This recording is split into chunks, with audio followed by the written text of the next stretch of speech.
87, 15,587 for a live gate of 2,168,675. 2168,675. Bonuses tonight. An instant classic tonight between Maestro Dong Young Kim, Polo Reyes. That'll take our fight of the night. He keeps on going. Dan Hendo, 50K. And Michael Bisping, the last performance of the night. One note for you, tonight we announced Conor McGregor versus Nate Diaz 2. That will take place August 20th. UFC 202, T-Mobile Arena in Las Vegas is the destination. T-Mobile Arena. Danny Austin? Urijah, you spoke obviously in the octagon about having to consider your options going forward. Was that something you were thinking about prior to tonight's fight, or was that sort of just in the ring afterwards? This has been a long career, so you obviously think about things here and there and, throughout time, and it's always kind of gauging how you feel in practice is the biggest thing. So I've always prided myself on being a guy that doesn't take much damage in fights, and tonight I got caught a couple of times. It's not characteristic of me, so you got to give credit to Cruz for that, but also consider myself as a guy that just turned 37 and in a tough sport. So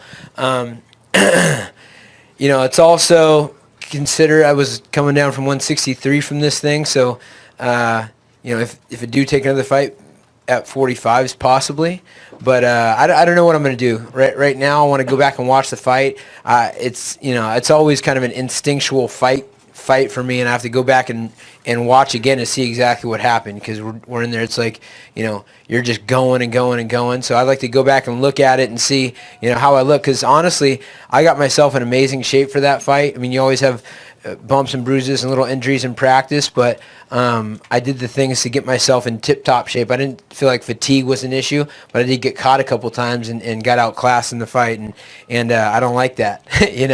I'm fighting a great fighter, but for me to be outclassed, I got to assess things. So I'm going to do that. I'm not going to make any decisions. I know we have the new arena coming to Sacramento, so that's something I'll be very aware of, and that's kind of a dream come true to be in that thing there. So that's something to think about as well. But, I love this sport. I love what I do. I've always loved fighting and combat, and I love to train hard, but I want to be at my best.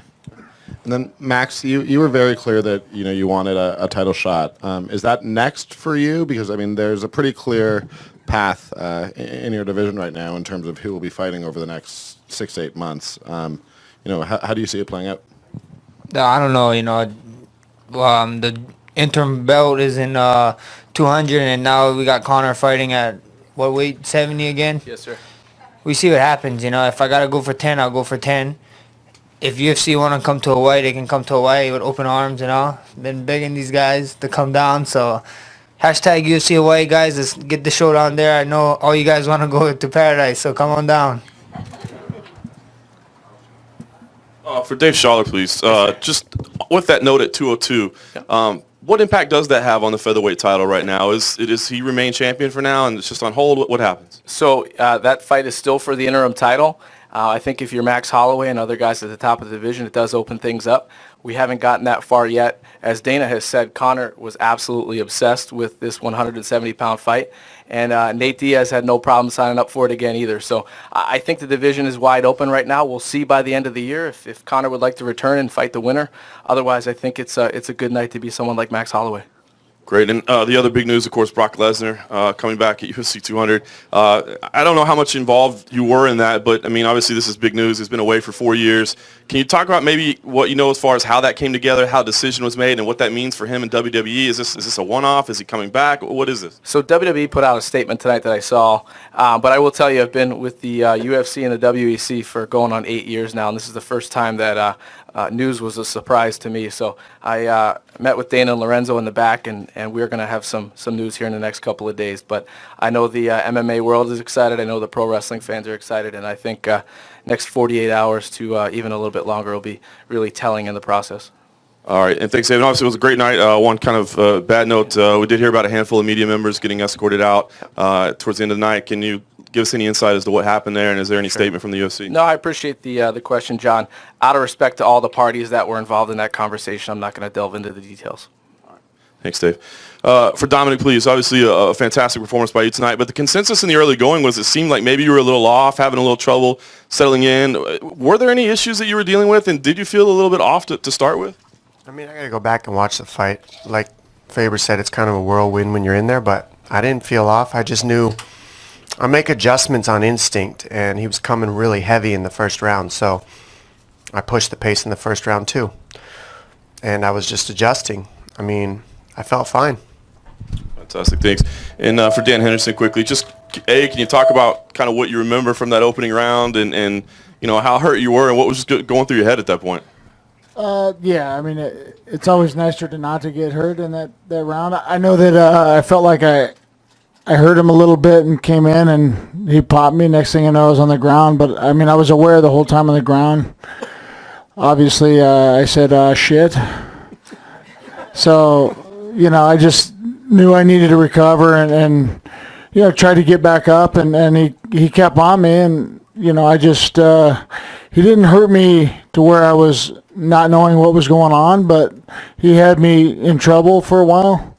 And, you know, the second time I went down, you know, I feel like I remember being on my hand still, and he threw a knee on my head and knocked me down again. And I just decided to hold on to him and recover and, you know, start in round two.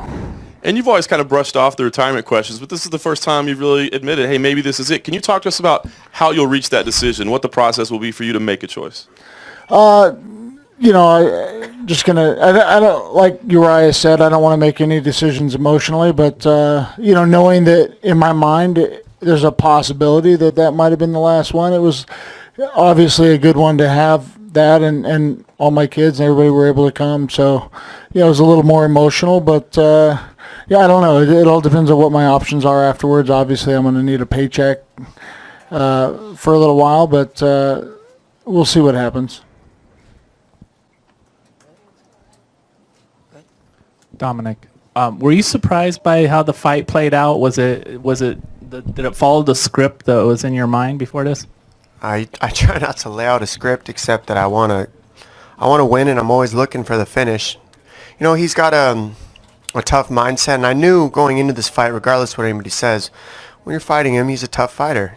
I knew that. I said that before the fight.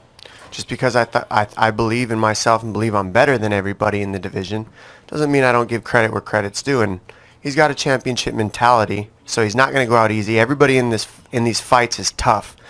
When you get to the top 3 of the division, top 5 of the division, you can drop guys several times, and they're never really out of the fight. Sometimes they get more dangerous. So you got to be careful how much you push and where you're at. And I would have liked to get him out of there. That's the only thing. But I got as close as I could, and I did the best I could at that. Whatever tactics you were using were muting his aggressiveness. What would you say you did overall to do that? Well, in that first round, I just remember I had a feeling he was going to come out very aggressive early. One, I told him the whole time before the fight, come at me, come forward. Because the first fight we fought, I felt like he backed up a lot more. He was trying to read me more, and I felt he didn't respect my power. I knew that. And so I wanted him to come at me, and he did. And I was able to out-grapple him in that first round, I feel. And I didn't see it. I don't know what happened. I just know that first round I needed to kind of numb out his push a little bit. And then from there I could build up a rhythm and build up a strategy on piecing him up on the feet. So that's just where it went. I had to make adjustments as the fight went on, like I always try to do. And I try to always shut down people's strengths and make them useless to them. And Luke, I know you're disappointed. What do you think you're going to do from here? What's the conversation you have with the UFC about immediate rematch, or what are you going to say? I'd love nothing more. You know, I believe I had control of that fight from the beginning. I just overcommitted, and he caught me. Bisping's a tough dude. I've always said it. You know, he's a warrior. He'll hang in there, but obviously I didn't respect him enough. I was overcommitting. I tried something I usually normally don't do. I usually don't commit with a jab. I take my time and I work my way in. I got caught. Man, I guess destiny is real, but it's not going to last very long because I will have my belt back. I've dug myself up from the grave before many times that you've seen my losses and what I've done from them. If you check my record, I'm not going anywhere. I'm still on top of this game. I guarantee you give me that rematch, I will put this man away. I will respect him more, but I will put him away, just like I did the first time. Thank you. Over here. Luke, I have another question for you as well. You know that people are going to say that you were overconfident going into it, and you just sort of alluded to that a little bit. But in hindsight now, were you discounting Michael's skill set? Since you'd already beaten him, you know? Man, you know, I knew what he was capable of. I just didn't think that could, but you know, I know this game is crazy, and it's MMA, and anything can happen. I just got a little over aggressive and over committed with my jab. Something I don't normally do. If you watch my fights, I don't commit with a jab too much. You know, I wait. I play the game. I read my opponents, and it was just early. It was just I felt like I could see everything he was doing, and it was for some reason I wanted to implement a jab more. I was just using it in camp a lot, and I felt like I wanted to try something new and show something new. Whereas that's obviously not the best way to carry yourself when you're defending your title. I stick to who I am, and stop trying to expand too much. You know, slowly but surely. I feel like I'm still the best in the game, and I will prove that anytime. And I will be back right here with the belt in front of me. When you defeated Chris Weidman, he had said something to the effect of he was really frustrated at losing the belt to you in particular. Try losing it to Michael Bisping. That's what I was going to ask you. How do you feel God, about that? that guy's such a dick. I mean, you show your true colors after a fight, and that fucking guy comes up to me and says, "You know where you are?" Like, I fucking picked you up off the canvas and gave you respect. That guy's a piece of shit, and I want to fucking come kill him next time around. He's just a maggot. Coming to me and saying like that those are true colors. Yeah. Michael, I'll bring you up to speed, Michael. I just asked Luke if it stung any extra degree in losing the belt to you, and he has said emphatically, yes, it did.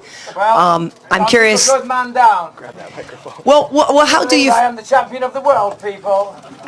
How do you feel? Say I told you so. Pick up the mic, Michael. Thank you. Thank you. Thanks, Karyn. Hi, everybody. How do you feel getting revenge? I don't know. Some say revenge is sweet. I disagree. I think it's better than sweet. Luke, come on, buddy. When the shoe was on the other foot, I leaned over and thanked you at this moment in time. I said, well done. Yeah, and I actually picked you up off the canvas. And you, being the dick you are, came up to me and was a bitch I shook about your it. hand, and you said, I already shook your hand and told me to fuck off, basically.